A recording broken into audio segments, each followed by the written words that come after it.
बिस्मिल्लाहिर्रहमानिर्रहीम अस्सलाम वालेकुम रहमतुल्लाह। नून लीग के अंदर बहुत बड़ी बगावत इस वक्त नज़र आ रही है और नून लीग की जितनी टॉप लीडरशिप है, जिसमें राना सनाउल्लाह, ख्वाजा आसिफ, ख्वाजा साद रफ़ीक, तमाम के तमाम लोग इस वक्त नून लीग के ख़िलाफ़ हो चुके हैं। या तो वो ख़ुद ब खुद साइड पर होने जा रहे हैं, आधे तो हो चुके हैं। जितने भी इस वक्त नून लीग के लोग हैं, वो मौजूदा जो पाकिस्तान की इस वक्त सूरत हाल है उसका वज़न नहीं उठा सकते, उसका बोझ नहीं उठा सकते। ना वो पब्लिक में जा सकते हैं, अवाम में जा सकते हैं, ना वो अपने हलके के अंदर जा सकते हैं, और ना ही वो अपने घर वालों का सामना कर सकते हैं, और ना पार्टी के अंदर उनको कोई ऐसी पोजीशन मिली है जिसकी वजह से वो गवर्नमेंट का हुकूमत का दिफा कर सके। और जो काबीना के अंदर लोग मौजूद हैं, मिनिस्टर्स, जितने वज़ीर मुशीर, वो भी इस वक्त मौजूदा हुकूमत की पॉलिसियों का दिफा करने में नाकाम है, बिल्कुल कासिर है। उन्हें अंदाज़ा है कि हम हुकूमत की किसी सूरत भी ये जो दिफाई पॉलिसी है या जो पॉलिसीज़ हैं उनका हम दिफा नहीं कर सकते। उनको अंदाज़ा है, उनको पता है। लेकिन ये जो नून लीग के अंदर टॉप लीडरशिप है, इन्होंने ये शहबाज शरीफ के ऊपर अदम एतमाद कर दिया, और असल में पीछे नवाज़ शरीफ का हाथ है। नवाज़ शरीफ इनकी डोरियां हिला रहा है कि शहबाज शरीफ के ऊपर अदम एतमाद किया जाए, और शहबाज शरीफ ने नवाज़ शरीफ के साथ जो धोखा किया उसके बदले में शहबाज शरीफ की कारकर्दगी बिल्कुल सिफर है।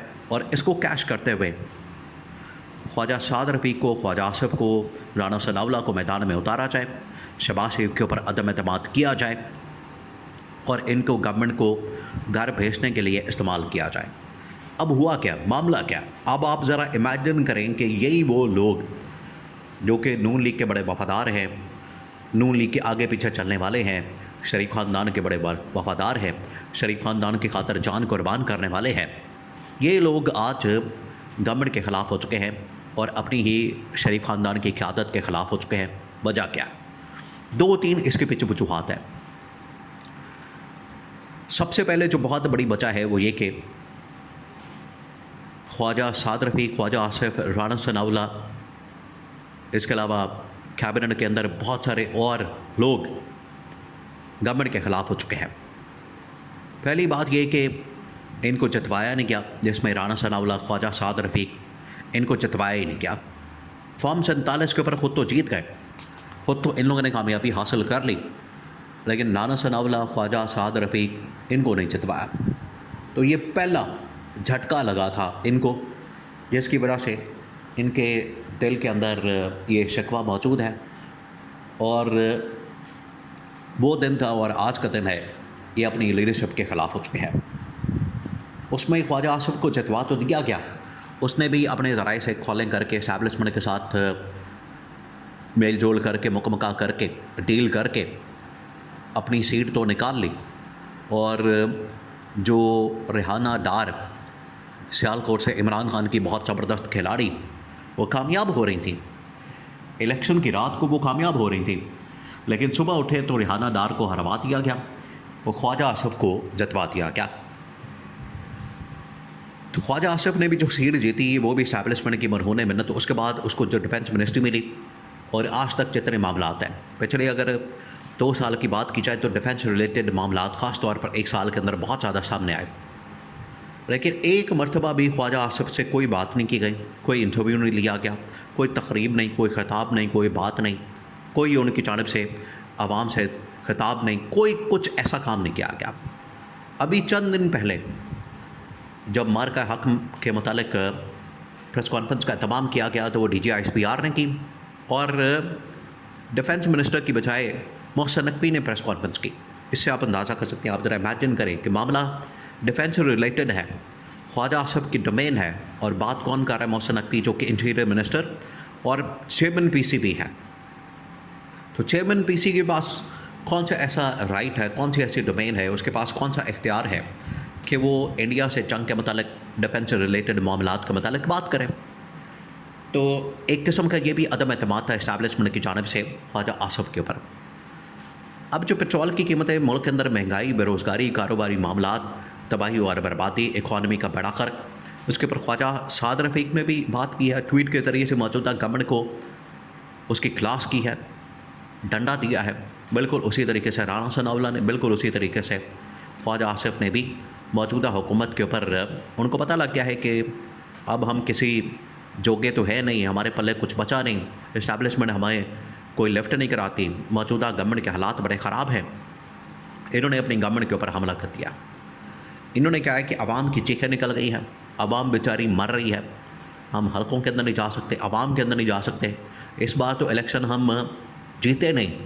अब ये ज़िंदगी भर के लिए कोई नून लीग का आदमी पब्लिक में नहीं जा सकता और इलेक्शन नहीं जीत सकता।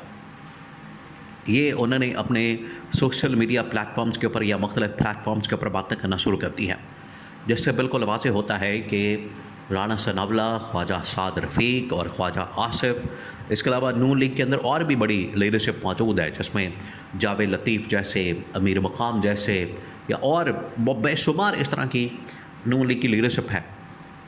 आप ज़रा इमेजिन करें, कुछ अर्सा पहले साजिद मीर, सेनेटर साजिद मीर, जो कि अहले हदीस पाकिस्तान के सरबराह भी थे और नून लीग के सेनेटर थे, उनकी वफ़ात होती है। नून लीग की लीडरशिप में से कोई एक आदमी उनके जनाजे के अंदर शिरकत नहीं करता। ये है इनकी बेमरबती का आलम, ये है इनका लेवल कि शरीफ ख़ानदान में से अपने बरकत सपोर्टर्स तो छोड़े, अपने सेनेटर और MNA MPA, उनकी वफ़ात के ऊपर उनके जनाजे के अंदर भी शिरकत करना इनके लिए बड़ा मसला बन जाता है। ये उनकी जनाजे के अंदर शिरकत भी नहीं करते हैं। ये हालात हैं लीडरशिप के। तो ये मफादात की सियासत करते हैं। इसकी वजह से नून लीग के अंदर कभी भी वफादारी का ये एलिमेंट था ही नहीं, पॉपुलैरिटी इनकी हुई नहीं, इन्होंने कभी अवामी सियासत की नहीं, इन्होंने हमेशा इस्टेब्लिशमेंट की सियासत की है। आज जब इस्टेब्लिशमेंट ने इनको बिल्कुल निकाल दिया है, तो ख्वाजा साद रफ़ीक और ख्वाजा आसिफ और राणा सनाउल्लाह और बाकी तमाम लोग वो खुद ब खुद छोड़ने चाह रहे हैं। इसमें बाकी अगर और लोगों की बात की जाए, जिसमें चौधरी निसार, फिर शाहिद खान अब्बासी, मिफ्ता इस्माइल, फिर मोहम्मद ज़ुबैर, गवर्नर सिंध, वो तमाम के तमाम लोग छोड़ के जा चुके हैं।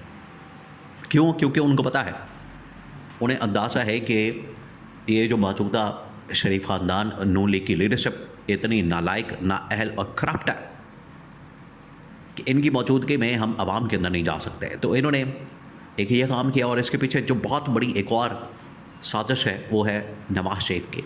नवाज़ शरीफ ने इनको मैदान में उतारा और इशारा दिया कि शहबाज शरीफ के ख़िलाफ़ बगावत कर दो, और शहबाज शरीफ के ख़िलाफ़ जो बगावत होगी वो असल में गवर्नमेंट के ख़ात्मे का एक सिग्नल है कि जहाँ पर इस्टेब्लिशमेंट ने अदम एतमाद कर दिया, वहीं पर नवाज़ शरीफ ने भी मौजूदा हुकूमत के ऊपर, शहबाज शरीफ के ऊपर अदम एतमाद कर दिया, और मौजूदा हुकूमत का सर्वाइवल अब मुश्किल हो गया है।